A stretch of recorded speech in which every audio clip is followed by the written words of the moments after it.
ऊपर से भारत कैसा दिखता है आपको? जी, मैं बगैर किसी झिझक के कह सकता हूँ कि सारे जहां से अच्छा दिखता है। नमस्कार, मैं हूं आदित्य दीक्षित और आप देख रहे हैं द चेतक न्यूज। आज हम बात करेंगे भारत के प्रथम अंतरिक्ष यात्री राकेश शर्मा के बारे में। भारत सरकार ने 1980 के दशक में एक ऐतिहासिक निर्णय लेते हुए सोवियत रूस के साथ मिलकर एक अंतरिक्ष अभियान की योजना बनाई थी, जिसमें एक भारतीय को भी शामिल करने का निर्णय लिया गया था। भारत की तरफ से इस मिशन के लिए 2 लोगों का चयन किया गया, जिसमें राकेश शर्मा और दूसरे रवीश मल्होत्रा थे। चयन प्रक्रिया अत्यंत जटिल व कठिन थी, जिसमें तय मानक पर बस 2 लोग ही उपयुक्त पाए गए।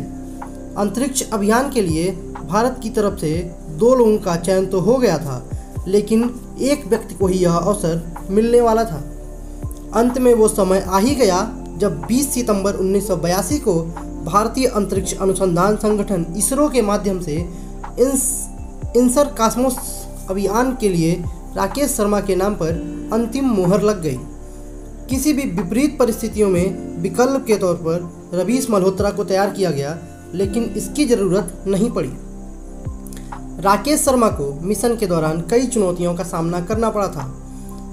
राकेश शर्मा को 72 घंटे यानी पूरे 3 दिन तक एक बंद कमरे में एकदम अकेले रहना पड़ा था।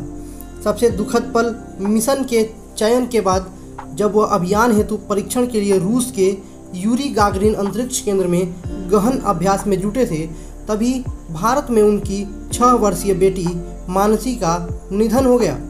यह राकेश शर्मा के लिए बहुत ही दुखद पल था।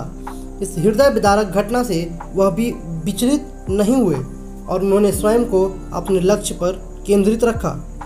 पूरे देश की आशाएं उनसे जुड़ी हुई थीं। राकेश शर्मा ने देश की उम्मीदों को कभी टूटने नहीं दिया। 1984 में जब भरी थी उड़ान, राकेश शर्मा अपने 3 अन्य सोवियत साथियों को 2 अप्रैल 1984 को अंतरिक्ष के लिए उड़ान भरनी थी। तत्कालीन सोवियत संघ के बैकानूर से उनके सोयूज T-11 अंतरिक्ष यान के उड़ान भरते ही देश के लोगों की धड़कनें बढ़ गईं। राकेश शर्मा अपने 3 अन्य सहयोगियों के साथ आखिरकार अंतरिक्ष में दाखिल हो गए और उन्होंने कुल 7 दिन 21 घंटे और 40 मिनट अंतरिक्ष में बिताए। इसके साथ मिशन पूरा कर सफलतापूर्वक पृथ्वी पर लौटे। अंतरिक्ष में किया था 33 से ज़्यादा प्रयोग। राकेश शर्मा ने अपने अंतरिक्ष प्रवास के दौरान कुल 33 प्रयोग किए। इनमें भारहीनता से उत्पन्न होने वाले प्रभाव से निपटने के लिए किया गया प्रयोग भी शामिल था। राकेश शर्मा और उनके 3 अन्य साथियों ने स्पेस स्टेशन से मॉस्को और नई दिल्ली के लिए एक साझा संवाददाता सम्मेलन को भी संबोधित किया था।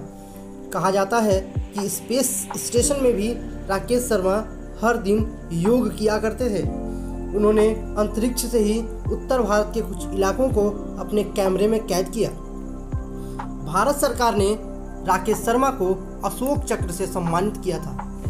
राकेश शर्मा भारत के प्रथम और विश्व के 138वें अंतरिक्ष यात्री थे। राकेश शर्मा उस वक्त भारतीयों के लिए प्रेरणा बन गए और उनके कार्य को देखते हुए कई पुरस्कारों से उन्हें सम्मानित भी किया गया, जिसमें उनकी उपलब्धि से प्रेरित होकर भारत सरकार ने उन्हें अशोक चक्र से भी सम्मानित किया था। साथ ही सोवियत सरकार ने भी उन्हें हीरो ऑफ सोवियत यूनियन सम्मान से नवाजा। राकेश शर्मा भारतीय वायुसेना में विंग कमांडर के पद तक पहुंचे। विंग कमांडर के पद पर सेवानिवृत्त होने के बाद राकेश शर्मा ने हिंदुस्तान एरोनॉटिक्स लिमिटेड में परीक्षण विमान चालक के रूप में भी कार्य किया था। पंजाब के पटियाला से अंतरिक्ष तक का सफर। राकेश शर्मा का जन्म 13 जनवरी सन 1949 में पंजाब के पटियाला में एक मध्यम वर्गीय परिवार में हुआ था। राकेश शर्मा बचपन से ही आकाश की ओर टकटकी लगाए रहते थे। बचपन से ही आकाश उनके लिए आकर्षण का केंद्र रहा और यही आकर्षण उन्हें भारतीय वायुसेना में ले आया। वर्ष 1966 में राष्ट्रीय रक्षा अकादमी NDA का हिस्सा बने और राकेश शर्मा का 1970 में ही भारतीय वायुसेना से जुड़ाव हो गया।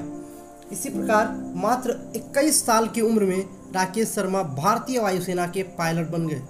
जब वर्ष 1971 में पाकिस्तान के साथ भारत का युद्ध हो रहा था, उस वक्त देश उनकी प्रतिभा और कौशल से भी परिचित हुआ। इसके बाद वह सफलता की सीढ़ियां चढ़ते गए और उन्होंने कभी पीछे मुड़कर नहीं देखा।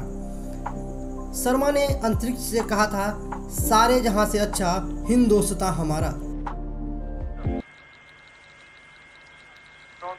स्क्वाड्रन लीडर राकेश शर्मा, सारे राष्ट्र का ध्यान आपके तरफ है और हम सब आपको बधाई देते हैं। यह एक ऐतिहासिक कदम है। मेरी आशा है कि इससे हमारा देश अंतरिक्ष के प्रति जागरूक होगा और साथ ही हमारे युवकों को साहसिक कार्य करने की प्रेरणा मिलेगी। प्रश्न तो आपसे बहुत से पूछने हैं, लेकिन थोड़े से पूछती हूँ। जमीन पर तो आपकी ट्रेनिंग बहुत कठिन रही और एक वैसा ही वातावरण बनाया गया जैसे कि अंतरिक्ष में होता है। अब आप वास्तव में अंतरिक्ष में हैं, तो क्या वैसी ही हालत है या कुछ अलग लग रहा है? जी, पहले तो मैं भारत के नागरिक होने के नाते आपको धन्यवाद देता हूँ और मेरे क्रू मेंबर्स भी मेरे साथ आपको धन्यवाद देते हैं आपकी बधाई के लिए। जैसे आपने कहा, हमारी ट्रेनिंग बहुत रवीश मल्होत्रा की और मेरी दोनों की ट्रेनिंग काफ़ी मुश्किल थी, मगर अभी हमें आके पता लग रहा है कि ये जो ट्रेनिंग हमें मिली, ये ट्रेनिंग ज़रूरी थी, क्योंकि जब भी हमारी डॉकिंग मनूवर हुआ है बगैर किसी तकलीफ के, हमें तो ऐसे लगा जैसे कि हम सिमुलेटर में ही बैठे हुए हैं। तो ये हमें सब बताता है कि जो ट्रेनिंग हुई है, कड़ी ट्रेनिंग, इसकी ज़रूरत थी, जिसकी वजह से हम बगैर किसी तकलीफ के सक्सेसफुल डॉकिंग कर पाए हैं। ऊपर से भारत कैसा दिखता है आपको? जी, मैं बगैर किसी झिझक के कह सकता हूँ कि सारे जहां से अच्छा। और आप क्या महसूस कर रहे हैं? तबीयत अच्छी है आपको, हमको या अपने परिवार को कुछ खास कहना है? बड़ी मेहरबानी जी। कहना चाहता हूँ कि तबीयत बिल्कुल ही अच्छी है। ज़रूरत से ज़्यादा खा रहे हैं हम। इनफैक्ट कल जब ये हमारी डॉकिंग इधर हुई, जो यहाँ क्रू मेंबर्स ऑलरेडी थे, किज़ेम, वलोदिया और अलेक, इन्होंने हमारे लिए खाना तैयार किया हुआ था, टेबल पे बिछाए हुए टेबल कवर।